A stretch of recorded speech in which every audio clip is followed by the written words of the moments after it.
I'm Nat. And I'm Guy. And today we're talking Alien Romulus. And I'm looking forward to this movie. But before we do, please remember to like and subscribe. We are trying to grow the channel, but let's see what we have to say about this one. Okay, so when I first seen the poster for this movie, I was not looking forward to it. I was thinking, this is another Aliens movie. And I loved Aliens 1 and I loved Alien 2. But man, they butchered this series with this Alien versus Predator.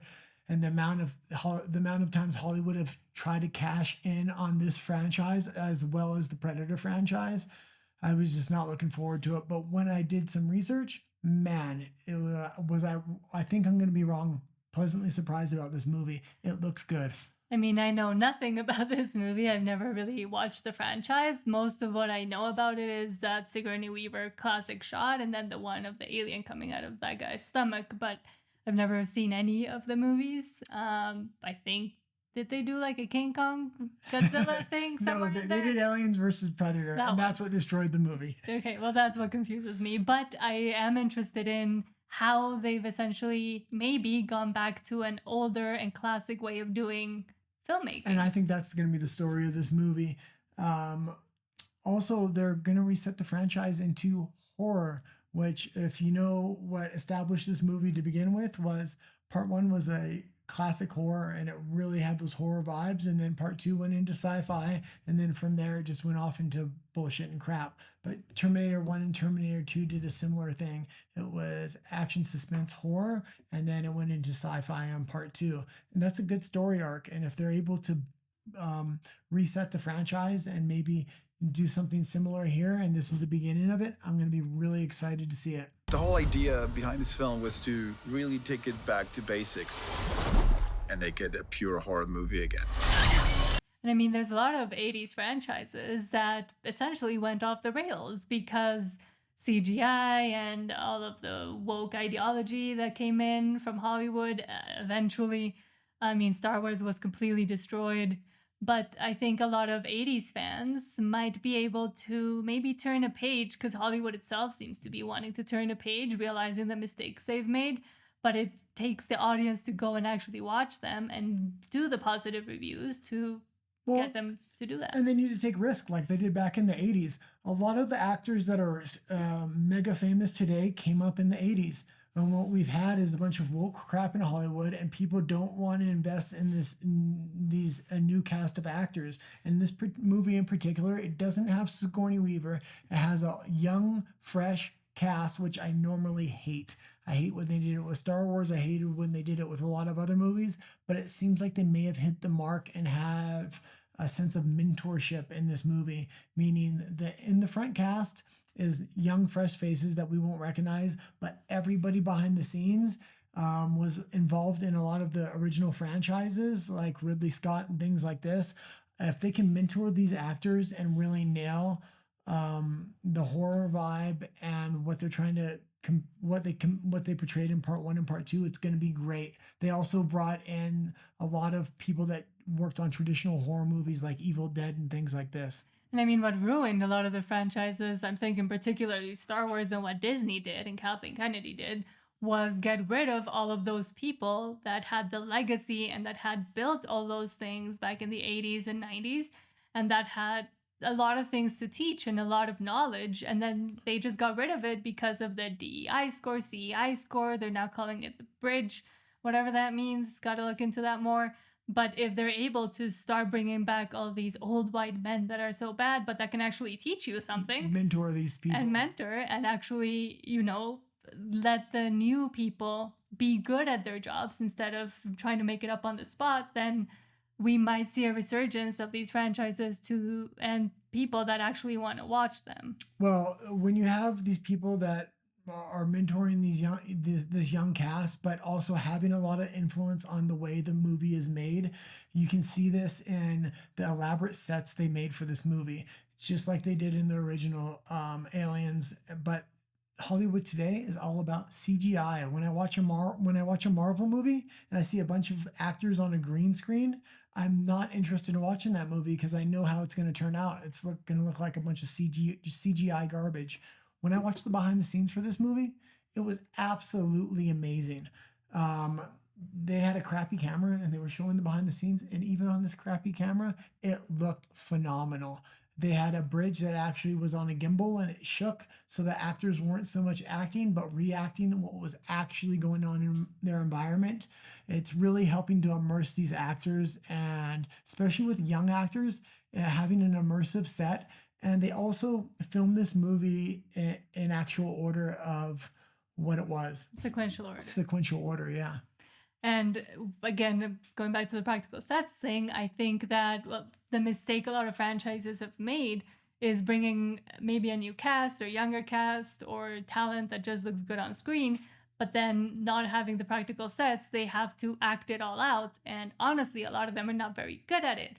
So before, even if the actor wasn't that good or that well known or was just kind of starting out, by having the practical sets and the practical actual monsters and the practical everything, or mostly everything, they could just react to it. And that's why you feel those emotions so intensely when you watch these movies. That was going to be my next point as well, is they brought animatronics and people with suits into this movie. And if you're wondering, how do I have all this information? I watched all the behind the scenes on YouTube. So if you haven't seen it yet, go watch it. But the fact that they brought animatronics in just gives a sense of realism, and really goes to, now you have on-set animatronics with these amazing immersive sets that they made. It makes the monsters feel real to the actors, and it really makes a sense of authenticity when the audience is watching it, I think. Yeah, and again, with the animatronics and the practical sets, a lot of the 80s movies can still be watched to this day, and you still feel that fear and feel that reality because they were real. But all of the CGI that happened 10 years ago now looks completely laughable and nothing scary, especially when they're making monsters and the big terrifying set pieces not real. Then it looks just crappy. A lot of the animatronics really held up from the 80s when I rewatched these movies, and even the shitty animatronics I liked, or the puppeteering. Well, I watched Garbage Pail Kids, and it was really crappy puppets they had in that movie, but man, there's something endearing about that movie. And I will say, for the promotional material they made for this movie, it was really smart. On the poster, Sigourney Weaver's not in the movie, but it's a face sucker on the person's face, so you can't see who it is, but it has a bald head. So it gives the impression it's Sigourney Weaver. It might be a little bit of bait and switch, but by the time they get you into the movie and you get the real animatronics, the real sets, I think it's going to be a really good. It's really good to have this bait and switch in this particular movie. I will say that I did see the early reviews, so they had pre-screenings of this movie, and people wrote about it. And people were saying this was the best Aliens movie they ever seen. It was even better than the original, and they had remade it right. And there was such a slew of these reviews online that it really piqued my interest to go look at the making of this movie, the behind the scenes. And when I did, I said, wow, I am going to go watch this movie in cinemas. And we have a lot of contrasting also audience reactions for remakes of classic 80s movies. So all the Star Wars franchises were destroyed by Disney. But then we saw the huge, box office and the huge emphasis that Top Gun got. And that was a remake where they did use practical planes. They taught the people how to fly the damn things. And then they were actually in the planes. And Tom Cruise came back, and it became this huge thing last year. In Top Gun and what they're doing in Aliens, they put a lot of money and effort into the practical effects and making this movie different than how they make modern movies, but they use that in the promotional materials. It's all over YouTube how they filmed this movie and how they filmed Top Gun, and it makes you want to go see the movie.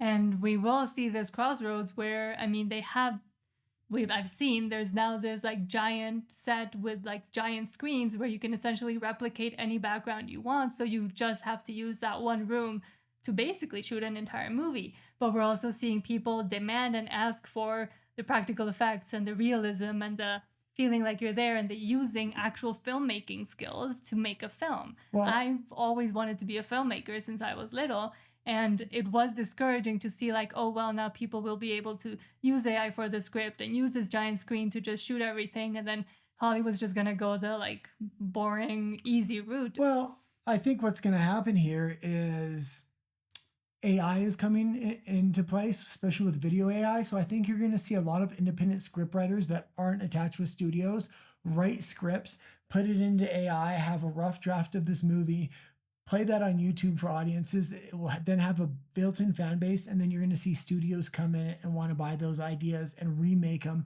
into animatronics and like real sets. And I think that's how studios might be able to distinguish themselves from these from the AI garbage that's about to start coming. I mean, hopefully, but it might also be encouraging for any young filmmaker that, I mean, admires Steven Spielberg and any other filmmaker that used to do practical sets and used to essentially do everything on a budget, to think, oh, maybe people are interested and maybe I can do it myself as well. I think so. So I really hope that that's the direction it goes. I will say I really want to watch this movie in theaters. I have a newfound passion for theaters, and that's since I moved to Mexico. We've recently moved from Vancouver, Canada to Mexico City.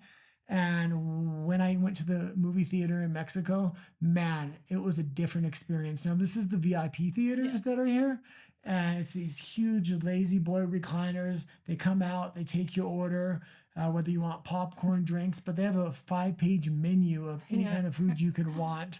It's a totally different experience, and these cinemas are much smaller, so it just has this much more intimate, classic feel. I've never been into a cinema and had this feeling. Now, I've watched 2 shitty movies in this theater, but the experience of being in the theater itself was amazing. Must worth it. Yeah. So I'm hoping when I go see this Aliens, it's actually a good movie and the most amazing theater I've ever been into. Yeah, I mean, us Mexicans have a very deep, I think most of the world doesn't know that we have a very deep appreciation for cinema and movies and the cinema going experience. So it's also going to be very interesting to see what the public here thinks and what the public about different movies, but about this one too, and what the US and Canada audience thinks and how they see it.